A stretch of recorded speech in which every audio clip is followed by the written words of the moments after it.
today I'm going to take you through how Pinterest can help your business and the different tools and resources that we have for you.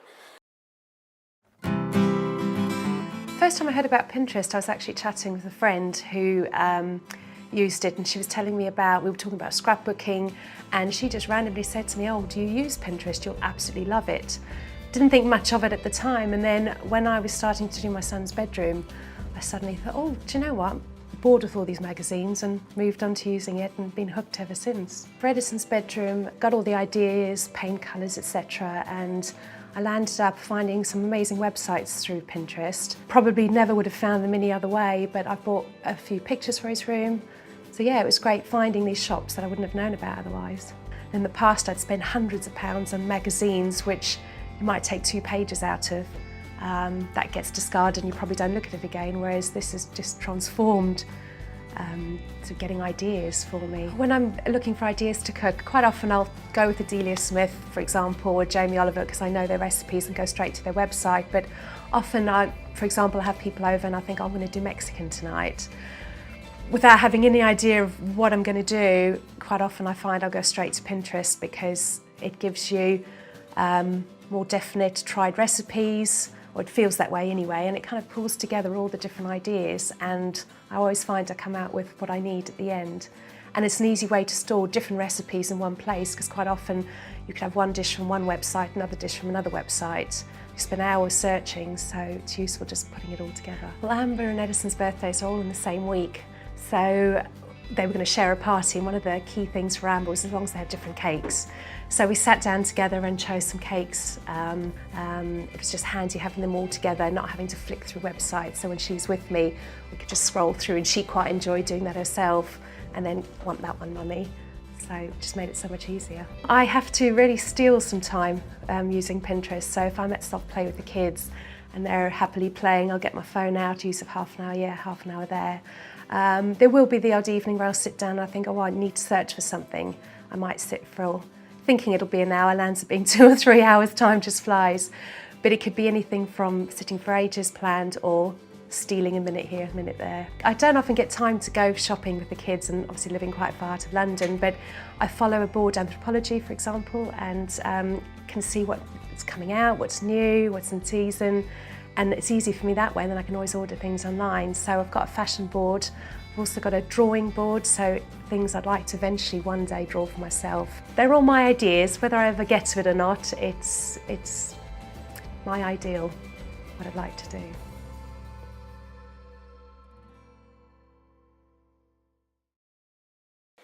So Pinterest at its core is a visual discovery and search tool, and it's all about ideas. It's all about discovering the ideas that you have, using the platform to really search for those and find them.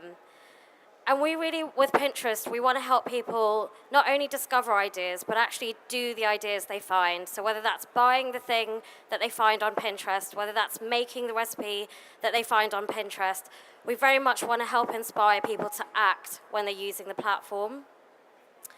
Our mission is really to help people discover and do what they love. We really describe Pinterest as a place where you're being yourself and not your selfie. For those of you that do use Pinterest, you'll know that it's not very much about posting your own content, but it's more discovering content from brands and businesses like yourselves, discovering the things that you love and the things that you want to do. So the biggest categories in the UK for Pinterest are ideas on how to furnish your home, ideas on what to cook, ideas on places to travel, ideas on what to wear, ideas for beauty as well. And Pinterest is very much about planning. People come to Pinterest to plan. It's about where do your inspirations and your aspirations for the future, what is it that you want to cook? And we want to help people design their lives, whether it's solving those small problems of what am I going to cook for dinner tonight, or what am I going to wear tomorrow, but also those bigger things you think about, like how am I going to design my house, or where do I want to travel? And because of that, we find the behavior on Pinterest is very different as people use it to plan, and they're really open to new ideas. So specifically for brands and businesses that are here today, it's a great place for you to be, where people can discover new brands and discover new ideas. We did some research earlier this year, and we really looked at how people are using Pinterest. And 33% come to Pinterest to plan for those big events, but actually we're seeing a higher percentage, 53%, come to the platform to plan for those everyday moments. So as a marketer, thinking about Pinterest and how it can help your brands and business, we really see people coming to Pinterest when they're in an active consideration phase. They're looking for something to buy, they're looking for ideas.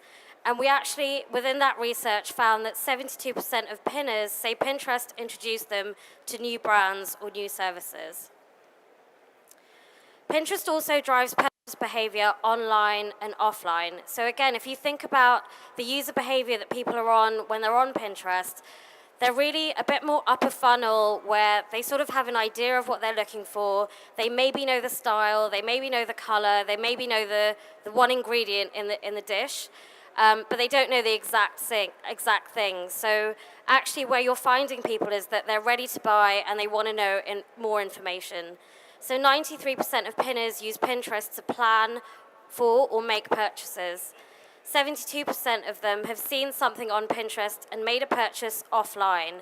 So really helping people be more informed about the products that you have, so when they see them in store, they're more likely to make that recognition and buy it. And 52% of pinners have seen something on Pinterest and made a purchase online. So really thinking about how do you connect people from when they see something on Pinterest back to your website to buy that product. So thinking about our audience in the UK, we're a 40% millennial audience and 70% female. 80% are on mobile, and we have 10 million monthly unique visitors to Pinterest in the UK, according to ComScore.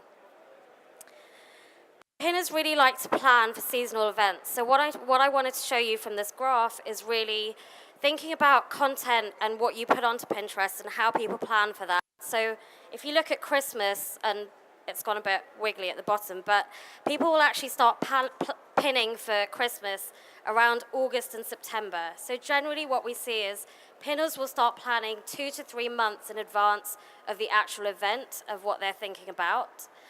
Halloween looks like it's bigger than Christmas. It's not, but we just see a real big spike around Halloween. People freaking out on the day of what am I going to wear? How do I make it?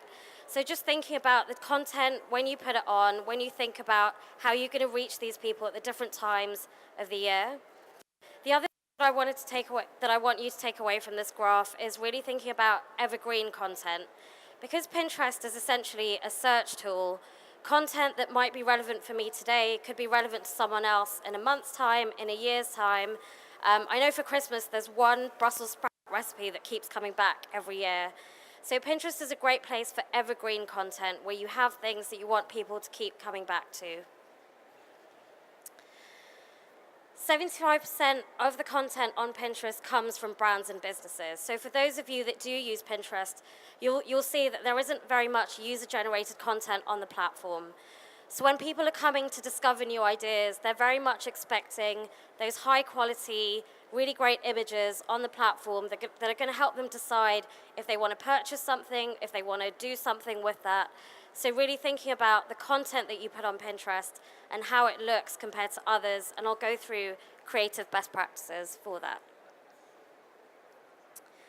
So for those of you that aren't on Pinterest, here's specific ways that consumers use it. So we have 100 billion ideas on the platform, and they're all personalized for you. So my home feed will look very different to your home feed based on what we're engaging for, what we're searching for, what we're engaging with. And we have about 16 million pins just on crafts and art in the UK. So there's lots of ideas on Pinterest, lots of content that's personalized for you.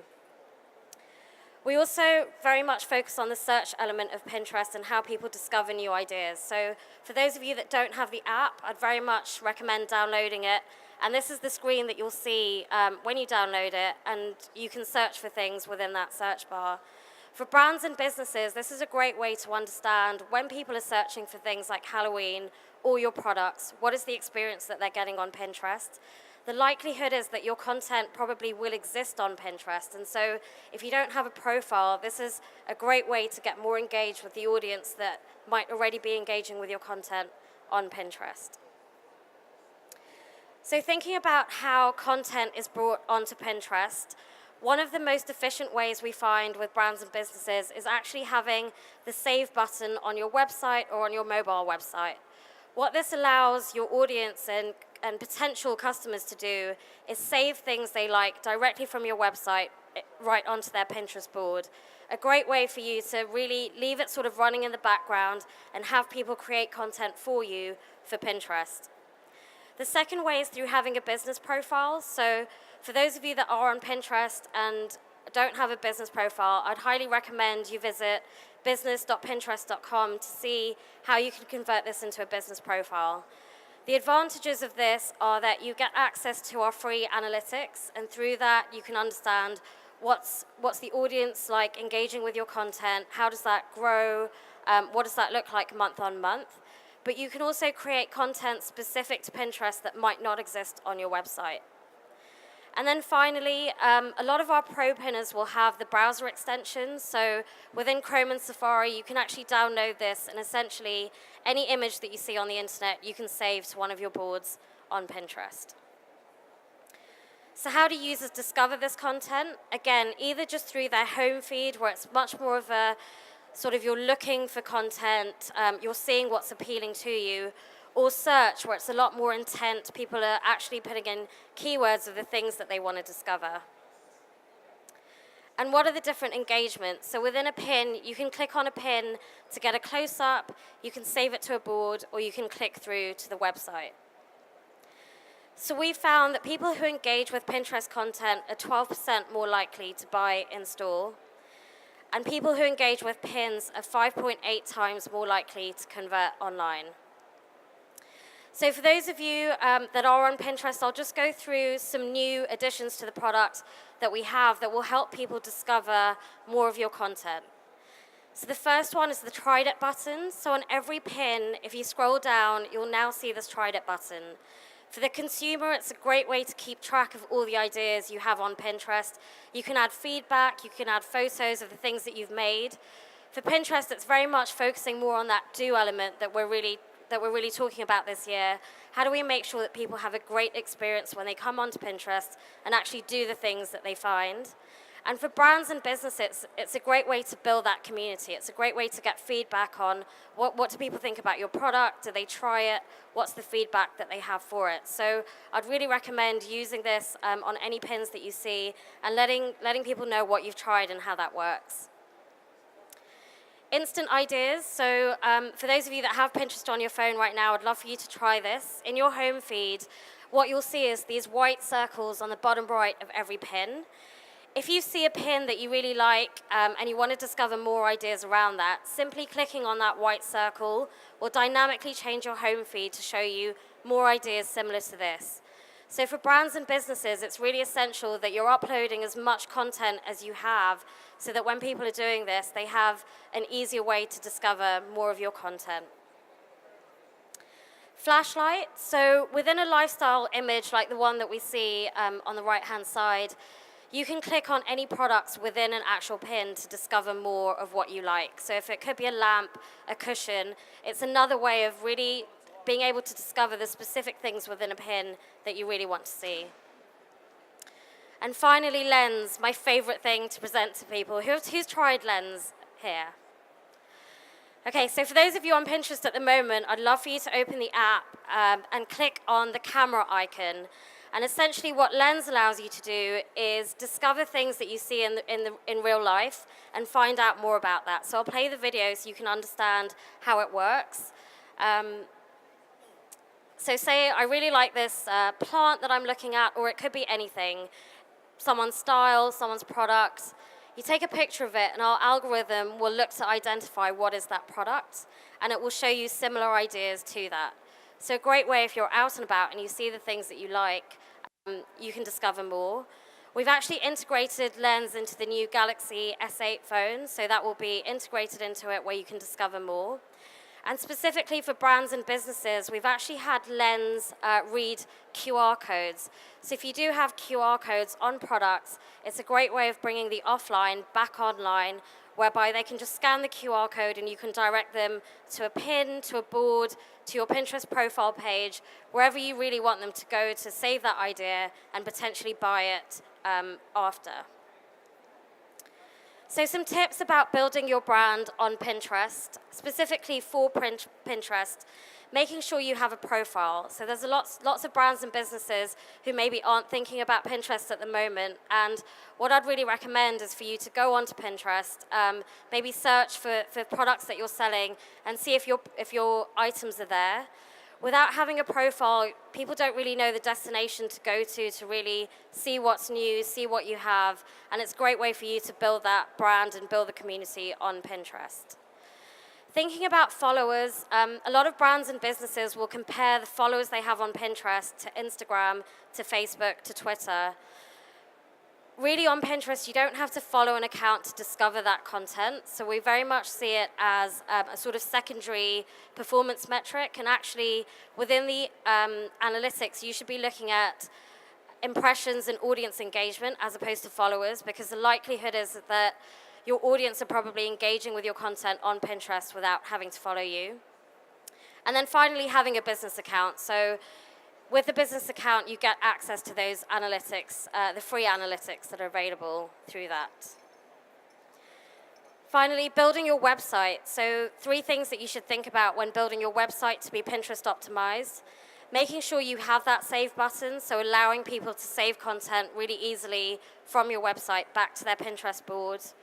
Thinking about rich pins, and I'll go through rich pins, but essentially it's a piece of code that you put on the back end of your website that allows Pinterest to pull in all the important information about any products or any services that you're trying to sell.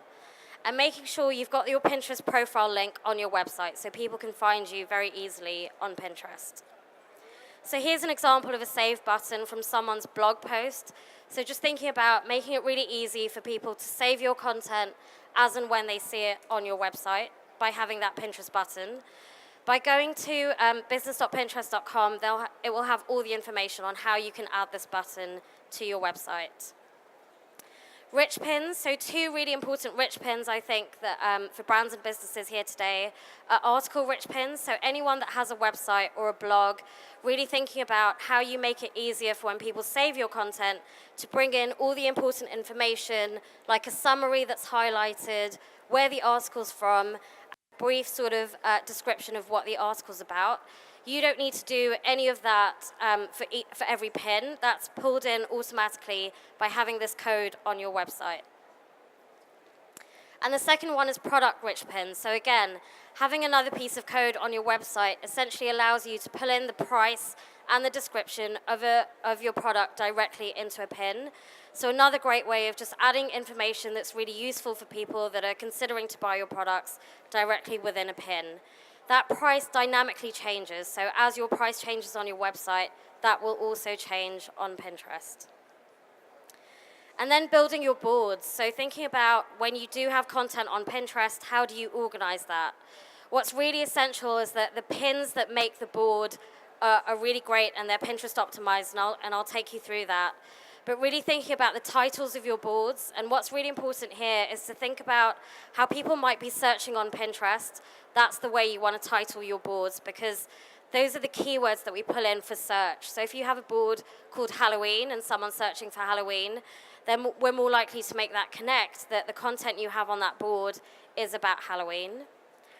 And the history of the boards is really important, so please don't delete any content that you have on Pinterest, because we essentially lose all those engagement signals that we have on any of the engagements users have made within those pins. So here's just some examples of really great board titles. You can see here the V&A using text overlay to really describe what those boards are about, what the content is. So at a high view, I can see exactly what the boards are about and what I might want to follow. And here's another example from a beauty brand of how it can be quite design-led and quite slick, so it doesn't have to be so in your face, but just different examples of how you might want to organize your boards on Pinterest. And leveraging analytics. So for those people that have business accounts, simply going to analytics.pinterest.com, will allow you to see what's happening with your audience, what's happening with your content at a snapshot, and you can see that on a daily view, on a weekly view, or on a monthly view. So thinking about the creative on Pinterest, when we've researched a lot of campaigns and brands and business content that's doing well, we find that when pins are helpful, beautiful, and or actionable, those are the pins that do really well. And I'll take you through some examples of what those look like. So including compelling images, using multiple product shots drive a higher click-through rate. People want to see what's the range of products that you offer. They want to see them in a real lifestyle setting, so what it will look like for them. Showing multiple colors or styles also drives higher click-throughs as people sort of understand more of the range that you have and that they might want to buy. Including text overlays, so in the example over there, you can see it says homemade lanterns. Text overlays really drive that call to action, and they can add some helpfulness to pins if you want to help describe what that product is, or you want them to help them understand what are the benefits of the product. Text overlay is a great way of doing that so that people click through, get quality traffic coming through to your website. Including a call to action, so a lot of Pinterest users sort of love that list format, 5 ways to do something, 10 ways to style something, just including a sort of a list of an expectation that they know when they arrive to that website, that's what they're going to get. That's a great way to drive more click-through rates or click-throughs from Pinterest.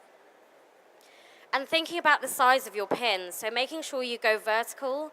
The ideal size of a pin is 600 pixels by 900 pixels.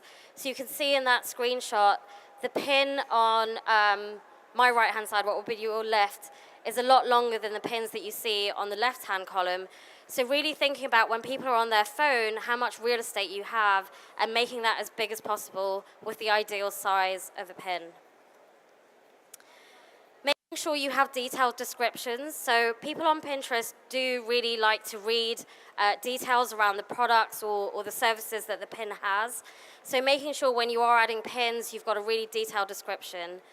This also adds to sort of keyword recognition that we make when people search for things on Pinterest. So making sure you have that description has broad keywords as well as niche keywords to make sure as and when people are searching, your pins have a chance to surface.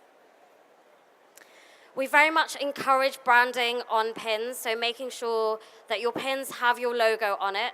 It adds that authenticity. People know that when they click through, they'll go through to a website or a board that has the product, and it's a brand that they can relate to, so making sure you have that. And finally, just making sure that any of your pins actually link back to the specific product or the specific service. One of the poorest engagements that we have is when people find something they like on a pin, and then they're directed back to the homepage of a website to then have to crawl through that to find the product that they want or the article that they wanted to read. So just making sure that that links back. Earlier this year, we do offer advertising on Pinterest. So if you do want to boost your pins, you simply go to ads.pinterest.com. And you're able to put some spend behind your pins to target them to a specific audience, either by keyword or by interest, and you're able to do that on a self-serve model. So in conclusion, for those that aren't on Pinterest, I'd very much encourage you to get started, start pinning, test and learn, and visit business.pinterest.com to find out more information. There are booklets on the bench, and there are some extra ones over there, which has a lot of the information that I went through today. I'll just leave you with a video of how a brand really used Pinterest to reach their goals and their digital objectives.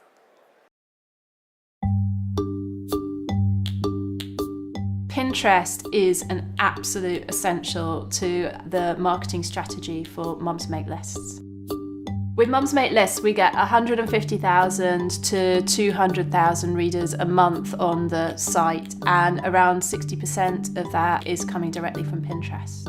That's amazing for us because it's reliable traffic that keeps on coming through to our site, and we're making money from that.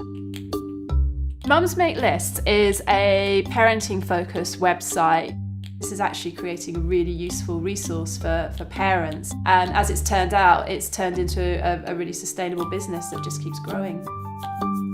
As far as our top performing pins, I would say that our morning sickness post has done extremely well. It's evergreen content, and that's one of the things that works so well on Pinterest. Our How to Clean Your House Fast post, even when it's totally trashed, has done incredibly well on Pinterest. And in fact, in the first week of December, it went viral. And since then, we've had over 100,000 views of that one pin and post. And the other brilliant thing about the post for us was that we had affiliate links in it that's generated over $5,000 of income. My top tips for being successful on Pinterest would be really think about the image that you use. Go for a portrait image rather than a landscape. Don't use user-generated content images. Try using things like stock shots or going onto somewhere like Flickr and looking for images that have got Creative Commons licenses. Tip number 2 would be to use text overlay. Think of a really catchy headline and think of the key thing that person will be searching for. Tip number 3 would be always think evergreen content. Evergreen content is content that is timeless. In essence, posts that have been created maybe sort of 4 or more years ago are still doing really well for us because there will always be someone who is looking for that piece of useful information. And tip number 4, think about creating lists. Lists go down hugely well on Pinterest. So if you focus on creating a list that's got genuinely useful information in it, you've got yourself a really winning strategy.